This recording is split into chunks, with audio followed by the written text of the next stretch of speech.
Any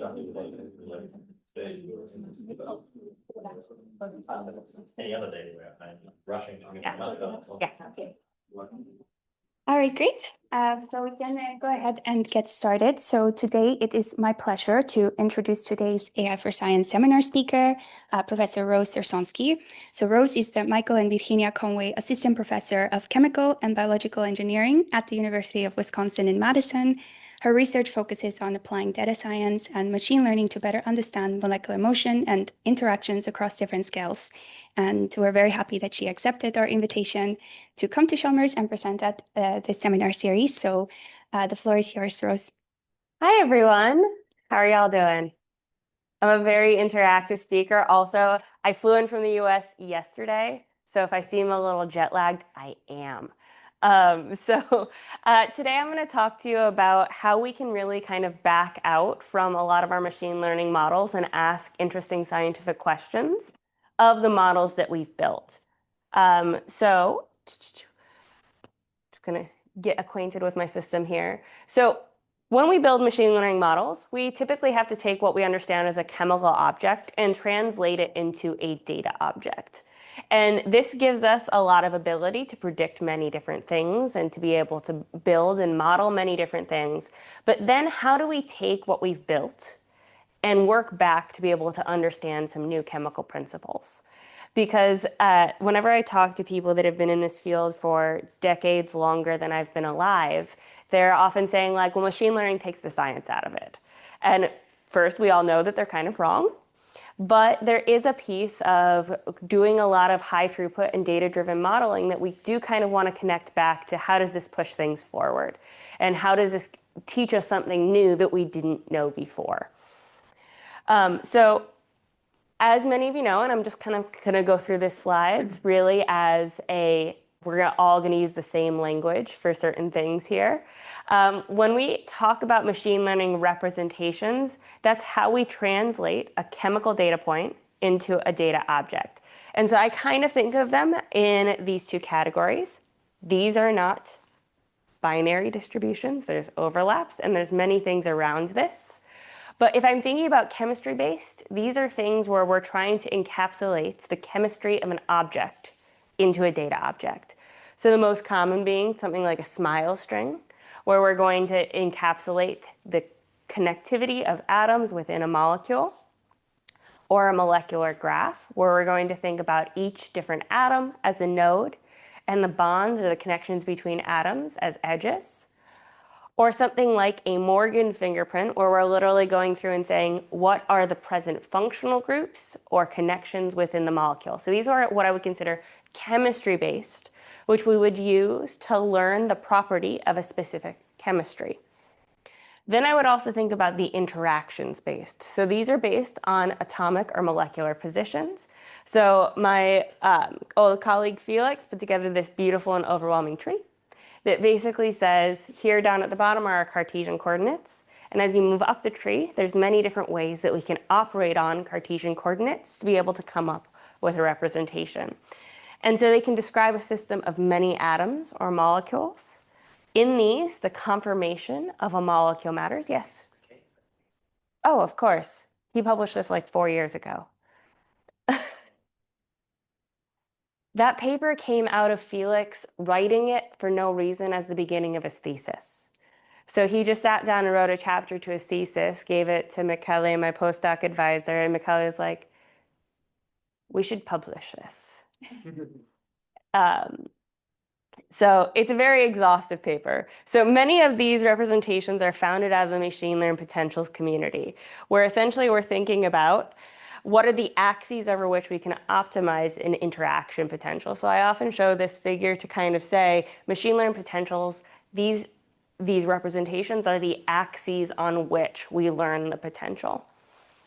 Now, this is some place that my group does a little bit of work. We think about how we incorporate coarse graining into machine learning potential. So this is a paper that we published last year, which basically says once we move out of the atomistic viewpoint of a system, we can no longer treat all of our particles as point particles. We have to include some bit of anisotropy to them. So many different machine learning potential representations are based upon thinking about an atom as a density and then constructing a vector about how that density interacts or correlates with other densities. So we said, okay, well, if we want to make a density field for something that is not a point, let's just make a multivariate Gaussian. And so that multivariate Gaussian can actually be used for many different scales. So this is what we would call the Gay-Byrne potential. Who here has heard of the Leonard-Jones potential? Excellent. So the Leonard-Jones potential is probably the most archetypal interaction potential for two particles. This is its cousin for two ellipsoids. And so what Gay-Byrne basically does is it also incorporates the rotation, the shape, where the shape is thought about as these axes, and the distance between two particles. Now, the Gay-Byrne potential is used many, many places in the coarse graining community, and it has its problems, but it is very popular. And so what we did is we showed how if we build a representation based upon multivariate Gaussians for each of our particles, and we wanted to learn the interactions between two generalized ellipsoids, we can do so perfectly, almost perfectly. The one on the right over here is our interaction potential. The one on the left is actually something that's really nuanced in this community. So when you have to do a potential between two ellipsoids, you want to know what the distance is between those two ellipsoids. And so if I have two, think about it like paddles in space, actually figuring out the distance between their surfaces is a non-analytical problem. And so there are these people that came up with what's called the Paramortham distance, and it is an approximation of the distance between two ellipsoids. It is a necessary piece of doing this interaction potential, but something that you can't solve analytically. And so on the left here is actually our ability to just build a representation for our configurations and solve for the analytical distance between two ellipsoids. And so here's where I'm saying that machine learning, it may not be faster than the Gay-Byrne potential, but it can learn it perfectly and solve one of the big problems here, because a density expansion implicitly knows how far apart two densities are. And we use this for things like coarse graining. So here we have a bunch of benzene crystals. And benzene crystals, because this is the smallest molecule that I would argue is a perfect ellipsoid, but it is one where the atomistic interactions, particularly in the condensed phase limit, really, really matter. And so if we were to build a just regression model on the energetics using an all atom version, very nice job. If we were to use a spherical representation, as you might if you were to just naively apply the machine learning potentials community to these benzene crystals, pretty poor job. We would say that that is a very bad parity plot. And then us over here, we're able to get back to linearity with this potential. So this was my slight deviation away from the main part of my talk to talk about the fact that there are many different ways to encode the chemistry or interactions of a system. And these different ways have proven very useful for many different problems. But the problem is these ways are not very interpretable or very easy to connect back. If I build a model on one of these representations is essentially a signal. And it's the model saying this piece of the signal is really important means nothing to me. And so there's a lot of people that think about how to take these sorts of signals and build them back to interpretable spaces. So I'll point to two other junior researchers whose work I really enjoy. So this is Victor Fung, who's down at Georgia Tech. And he thinks about if I was to build a SOAP vector based upon a configurations of systems and find the ideal SOAP vector for a given set of properties, can I back optimize the material that matches that signal? And then Martin Uren, who I forget where he's at right now, but he works on essentially building representations that are implicitly invertible. So ones where we can go into this high dimensional space and come back out. And so this would differ from thinking about like your autoencoder versus decoder architectures, where these representations are explicitly built on physical principles. And so instead of learning a representation, we're choosing a representation. And this can have its benefits in many different contexts. So if I wanted to take an ML model and figure out what it had decided is important, we have a couple different methods at our disposal. And so I talked a little bit about these with some people earlier. So you could build something called a saliency map. And so what a saliency map does is it essentially shows you which part of your data the machine learning model has decided is most influential in making the decisions that it makes. Or you could do something like SHAP analysis. So this calculates the tolerance of a model output to different fluctuations in features. So if I was to change a feature just a little bit, how much would that change the model's output? So these are two great methods. I do not want to say that they are not, but one of the big difficulties with them is that it is really hard when your features are great but very uninterpretable. You can't really connect back to physical principles, because if I was to say, okay, this part of my SOAP vector is the one where there's the least tolerance on things, that doesn't really help me go back. So these two methods are implicitly limited to the features on which you've input into your model, rather than asking new questions or saying, how much does this correlate with X? How much does this correlate with Y? Or where do these group of atoms sit within my model? And I'll show a little bit more of that later. So the way that we think about this instead is, what if we could see how our model sees our data? So imagine we've taken all of our data and we've translated it into this incredibly high dimensional space. We as humans can really only work in 3 dimensions. I don't know about anybody else here, but we're living in this, 1,000-dimensional space. Arguably, we could assume that our machine learning model, which can perceive things in many, many dimensions, has just found the right lens to look at things. So has anybody seen, I keep remembering to put it in my slides when I get here and then forgetting when I'm sitting at my computer. There's this really great picture of essentially a bunch of hoops that has a fire next to them.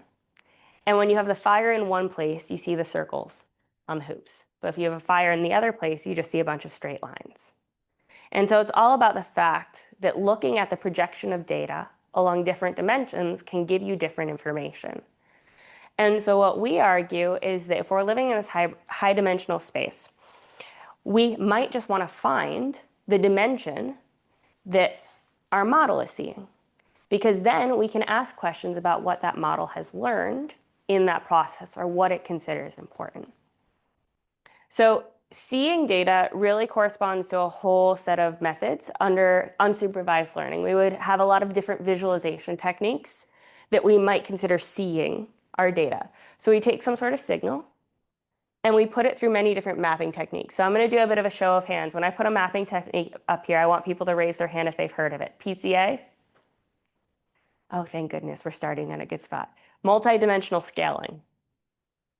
Okay, so multidimensional scaling comes to the same solution as PCA in the case of Euclidean distances. But what multidimensional scaling says, so PCA tries to retain variance.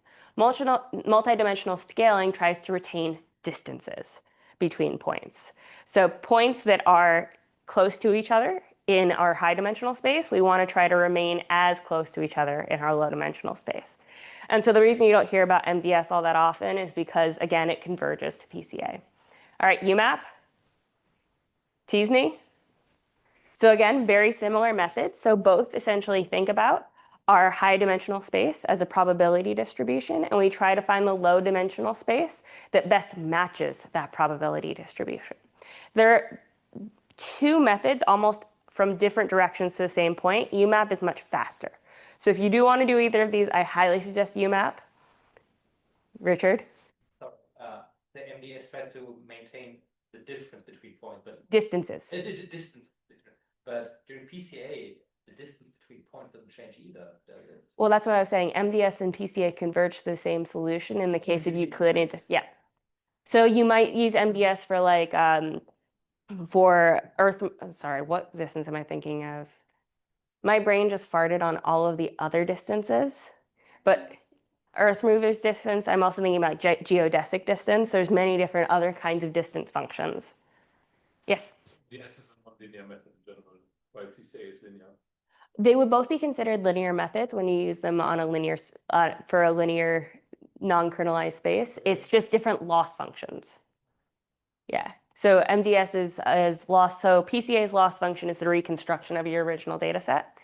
MDS's loss function is what was called the strain. So you think about the distance between 2 points minus the distance in the new space.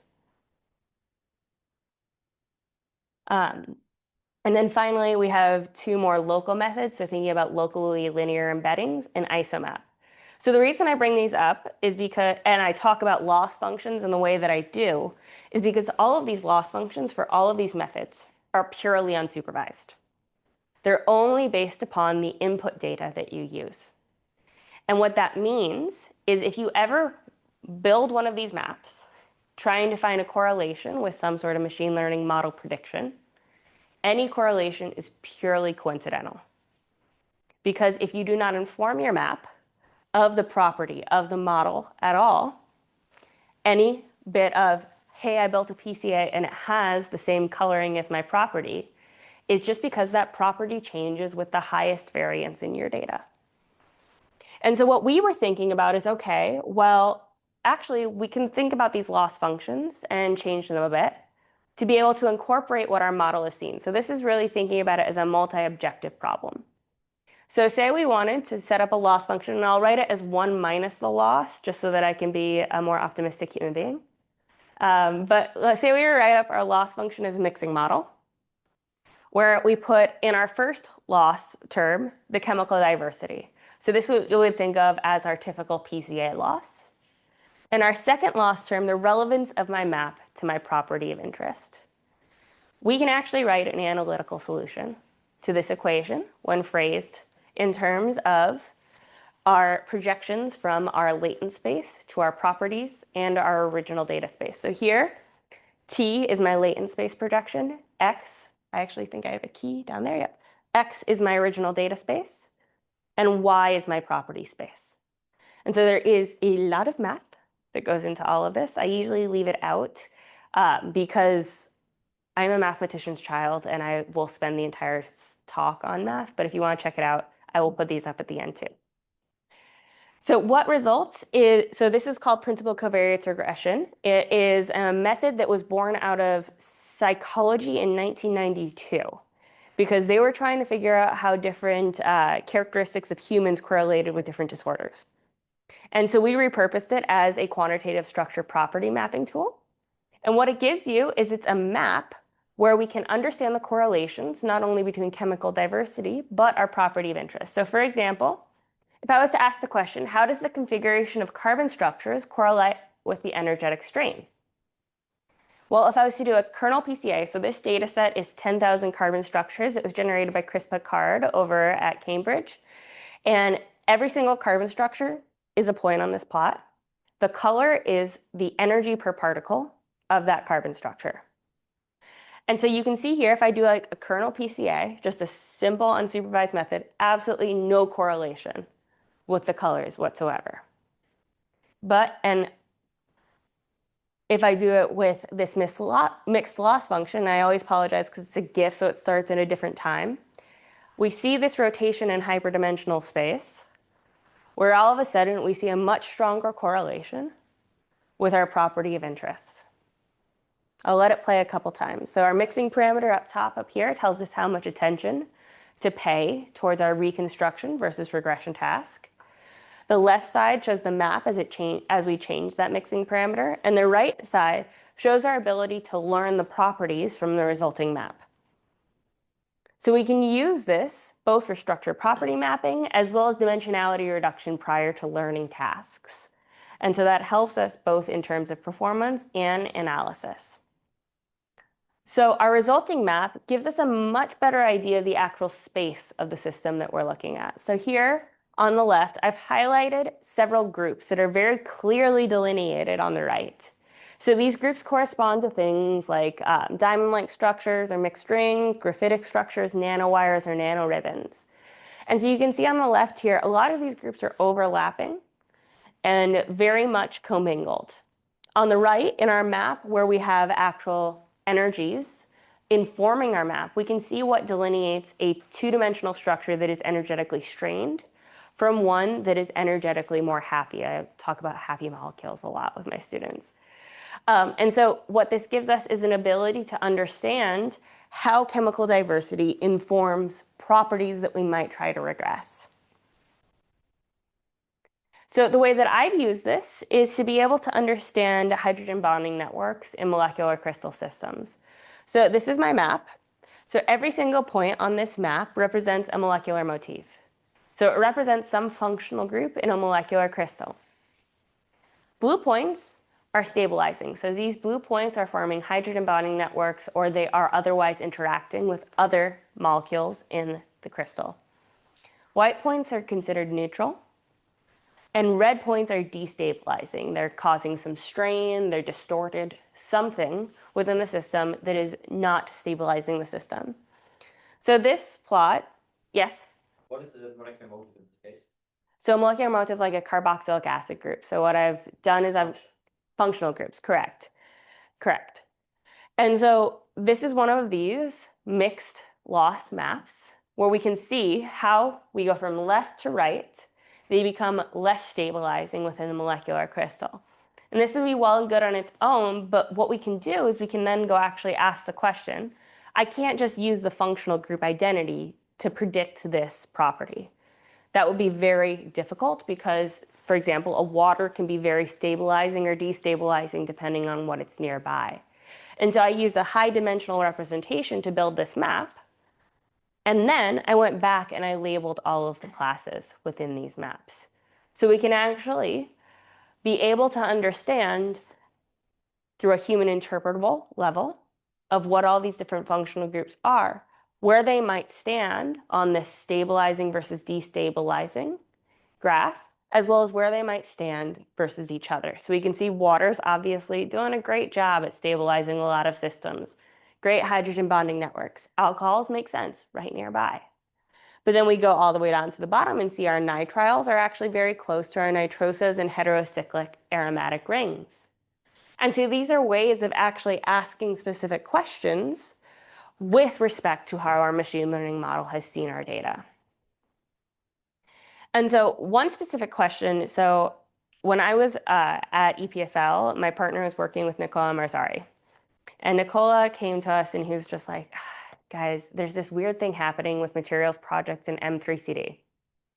For some reason, in these two materials project and materials cloud, in these two inorganic systems, we keep seeing multiples of 4 components per unit cell, formula units per unit cell, at a weird, very statistically anomalous proportion. And he's like, okay, can we try to answer this question? Now, this is one of the weirdest papers I've ever written because the answer is we did not find an answer. But what you would typically do in this case is you would say, what would make these more prevalent than other materials? Well, they might be more stable. And if you want to test the stability of different compounds versus another, you do what's called a convex hull. So a convex hull basically says, if I'm going to vary my chemistry on my x-axis and plot my energies on my y-axis, what we would expect is anything that sits along the bottom edge of here, everything above will decompose into. And so maybe just our rule of 4 compounds are just sitting at this convex hull. But the problem is this data set is so high dimensional in terms of chemistry, we didn't have a really good way to be able to plot that diversity in chemistry. So we built one of these maps. So you can see here, it's almost like a 90-degree turn of what we have above. We have our energies, our formation energies here, coloring our map, and our chemical diversity. So if our rule of 4, as we called them, compounds are more stable than our other compounds, we would expect to see they would fall to the right side of this map because our energy is lowest over here. And we would see a cloud to the right side and others. And I've already kind of ruined the plot, but we see absolutely no distribution shift.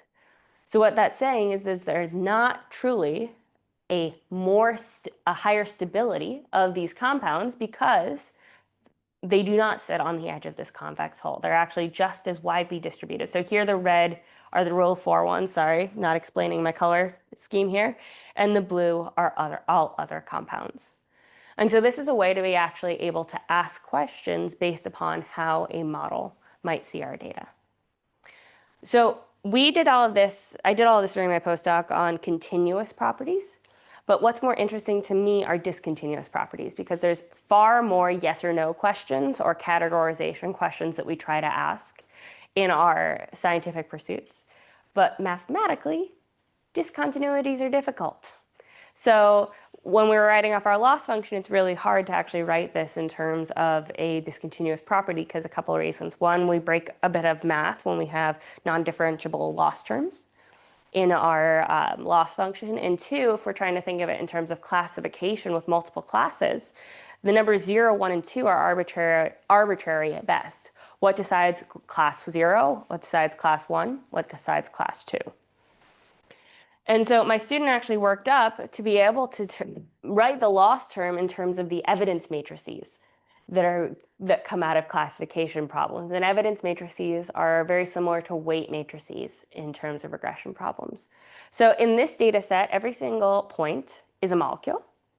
If it's white, it's because a specific acetylcholinesterase assay has decided that that molecule is non-toxic. If it is blue, it is decided that it is toxic. So you can see here, if I just do a PCA on the RT-kit fingerprints of these molecules, we see absolutely no correlation between toxicity and the fingerprints themselves. If we were to do a linear discriminant analysis, a linear discriminant analysis is a loss function that tries to separate classes as best as possible. But the one problem with it is that it is limited to n classes minus 1 dimensions. So if you're ever trying to do binary classification, linear discriminant analysis will give you this beautiful one-dimensional map. And so this is what my student came up with of using mixed loss terms on the evidence matrix.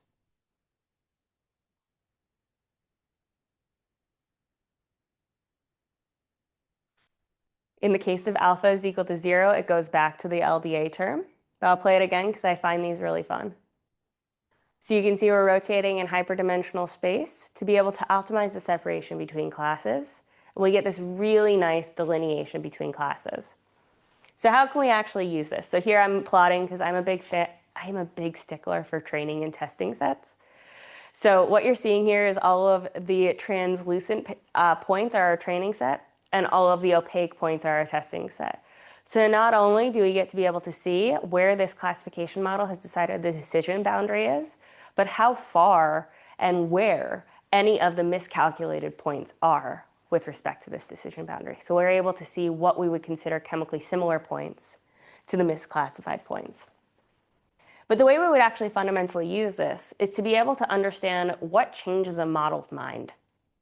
So here what I've done is in about 8 lines of code, I've taken this map and I said, tell me the molecules that are closest together but on either side of this decision boundary.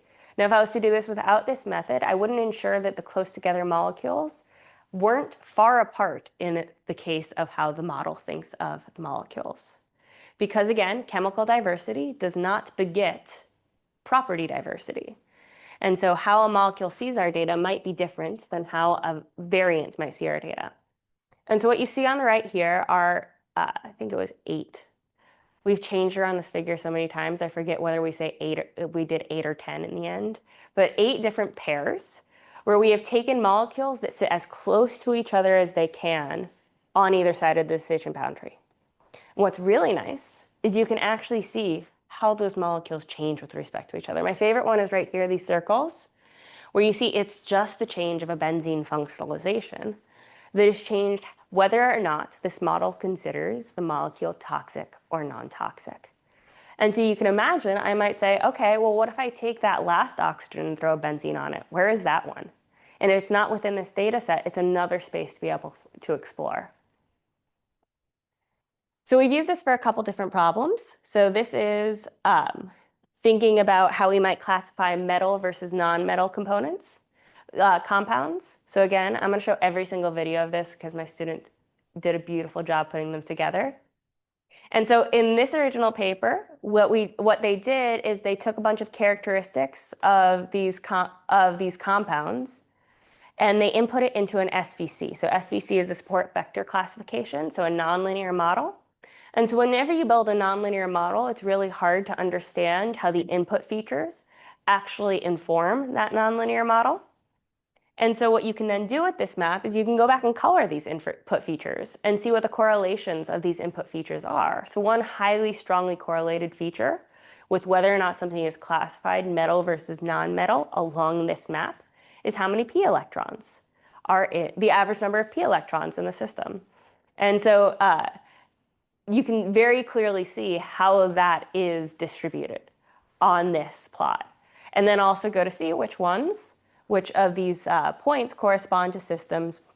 So sorry, on the top plot is our mixed loss map, and down here is just a simple KPCA.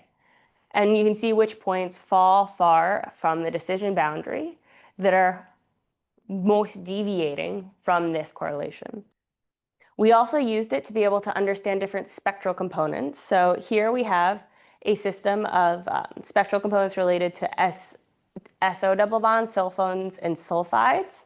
And if you were to do just a PCA on these spectra, you very much get a clear delineation between these classes and not the aromaticity. So I actually swapped these. So the aromatic groups are actually the gray ones and the aliphatic groups are actually the red ones. Apologies. But you can see here that there's not much of an understanding of what makes something aromatic versus aliphatic in terms of the spectra data. But if we rotate it in this high dimensional space, we can see, again, we get a nice delineation between sulfones and everything else, but we finally have a viewpoint on which to see what informs the spectral data as far as what makes something aromatic versus aliphatic. So being able to actually pinpoint what part of the spectra lead to that. So the reason that my students and I got into this is thinking a lot about delineating behaviors in phase behaviors of different materials.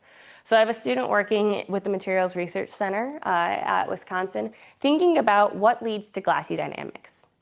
So glasses are systems that are solid but not crystalline, that they have some amount of motion to them, but they haven't crystallized. And so there's a lot of controversy in the field about what systems will and will not crystallize and when we will get glassy systems. And so I said, find the simplest system where we can change just a small piece of the puzzle and we go from crystalline to glassy. And let's try to understand that. And that's what this one is. This is the Cobb-Anderson system. And so you can see right here, this is how many B particles we have in our system. It is just a simple binary Leonard-Jones system. This is our temperature. And on the top here is our crystallization rate. So you can see with small changes in our composition, we get an exponential increase in the crystallization rate. And so what that means is crystallization gets slower and slower and slower and slower, not by changing the energetics, but just by changing the composition.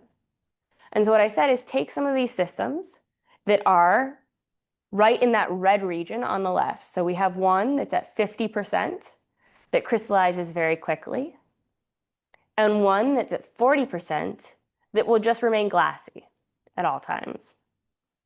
Let's try to understand which molecular motions occur that separate us from glass and crystal. What sorts of motifs are building up that keep us from crystallizing in this system? Now, if we were just to work with a high dimensional representation for these systems, we get some sort of qualitative understanding. If I was to plot here my x equals to 50% system on a PCA where the black dot represents the crystalline system, we see that it very quickly converges over to our crystal state. If we were to look at the bottom one, it just kind of mingles over here. It never really makes it over to that crystalline state. So qualitatively, we understand that something is different. But quantitatively and more concretely, how can we delineate which states sit at that boundary? And so my student built this mixed loss map right here, where here are all of our crystalline states, our crystallizing systems. And here are all of our glassy systems. And so what he is literally currently in the process of right now is looking at these critical events, identifying the systems, the events that serve as a bridge between our glassy and our crystal states. And understanding, if I was to look at this state and the state before it, did my glassy system ever touch the state before it? If so, where did it go instead of jumping over this bridge into the crystallizing system? So that's how all of what we've been doing is relating to different chemistries. But this is one of my favorite papers that I've ever written, and that's because it's with my younger sister. So my younger sister is a gynecological researcher. When she was doing this research, she was at Brown. She's now at Sinai in New York. And she does what I call the necessary and depressing research of understanding stillbirth outcomes. And what she tries to do is try to understand what we can do clinically to be able to predict when stillbirth occurs, to be able to prevent it. And so they take a lot of placental measurements of different pregnant people after they've had a stillbirth outcome to be able to understand what those placental measurements mean in terms of the gestational age at which stillbirth occurs. Now, stillbirth is not just one phenomena, it's many, many, many phenomena. And so being able to understand these different sectors is very important. But one problem is that we can't really understand what makes, how the different people that she studies lie in terms of this gestational age. We can't build a model that says this person is from the Bronx, this person is from Upper Manhattan, and be able to say that predicts stillbirth at this time. Because one, her data set is very, very small. And two, because while these things can be correlative, they're not truly predictive in many cases. And so what we were able to do is build one of these maps to be able to see how stillbirth correlates with different measurements that she can take. And what she's done since is then go in and see how different populations lie on this map to be able to understand where things are clustering within this space and be able to actually inform her clinical decisions. And this is the extent of my gynecological knowledge. Causal inference might work because, as we said, correlation is not causation. Correct. So I think in this case is more maybe like work in causal inference rather than just like a simple machine learning model where you have some input features and then. Yes, I will say causal inference, okay, I can't speak to everything that she has tried. This was the two of us sitting over like a Chrismica of like, hey, you're trying to understand your data much better. Let's try to understand it. But I will say that one big issue that she's had in applying a lot of the different methods that she wants to use is one, her data set size, because it's very, very small, on the order of hundreds rather than thousands. And two, R is terrible, and medical researchers only use R. And so we're trying to convince her over to the Python side of things as well.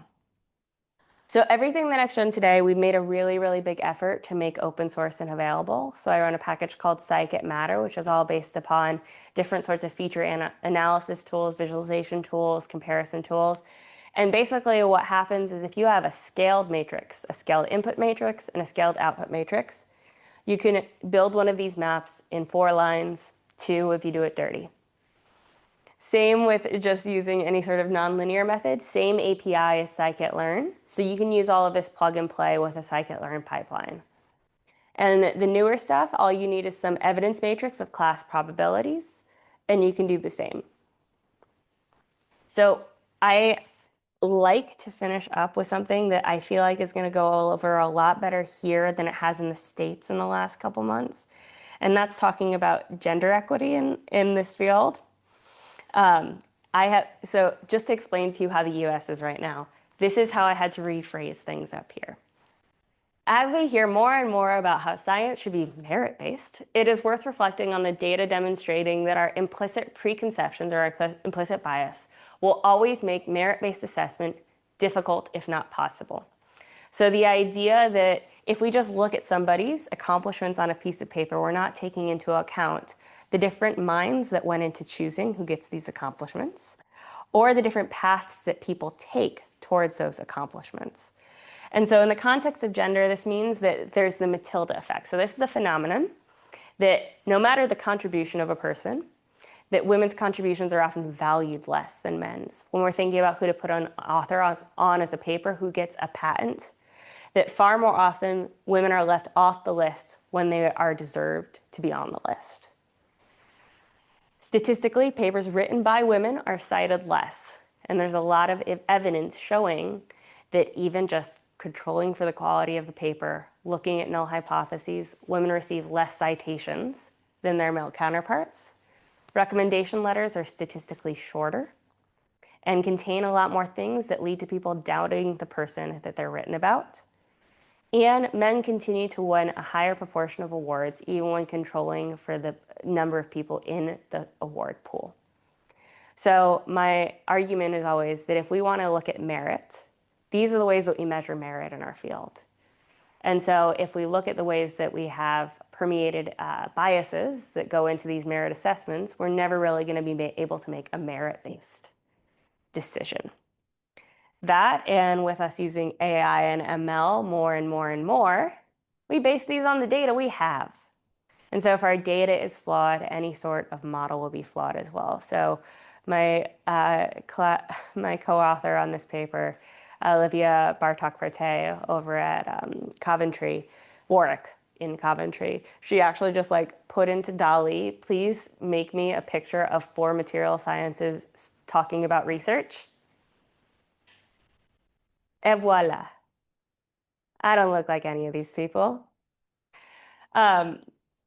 So we have a whole 11-page manifesto on this, talking about all the data behind this.